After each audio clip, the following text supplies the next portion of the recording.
In this week's episode, lizards take over a park in Bangkok, bad news for the world's most endangered porpoise, muscular baby belugas dive deep, and a prancing deer. Starting off in California, where a new study is teaching us how baby belugas handle deep dives in icy water. It turns out the whales are born with more mature diving muscles than any known marine mammal. These muscles grow rapidly in the first year and are excellent at storing oxygen. In more ocean news, cephalopods might be masters of camouflage, but these crafty creatures are actually colorblind.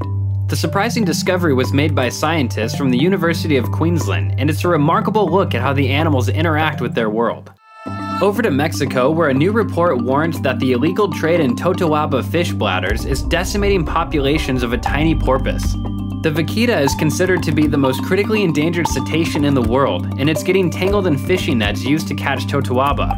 The demand for totoaba used in traditional Asian medicine has skyrocketed in recent years, with the animal's swim bladders now worth more than cocaine. This is extremely alarming considering just 60 individuals remain in the wild.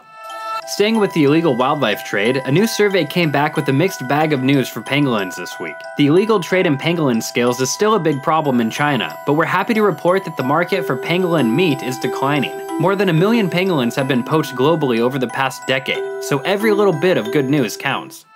Pangolins are among the 500 species of wild animals and plants that will be discussed at the 2016 CITES conference in Johannesburg. The Convention on International Trade in Endangered Species of Wild Fauna and Flora is an international agreement between governments with the aim to ensure that the international trade in certain species doesn't threaten their survival. 62 trade proposals will be reviewed at the event and will be on the ground reporting, so stay tuned for updates. On to the US with a crooning fish.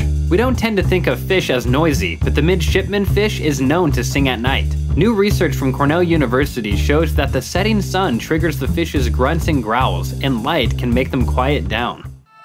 And off to Bangkok, where a park is being overrun by a population of huge monitor lizards. An estimated 400 of the reptilian rapscallions can be found in the park, and officials have decided it's time to round them up. Finishing off this week with a prancing sika deer.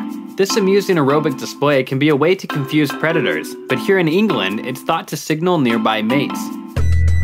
That's it for this week, but we want to hear your opinions on these nature news stories, so tell us what you think in the comments below.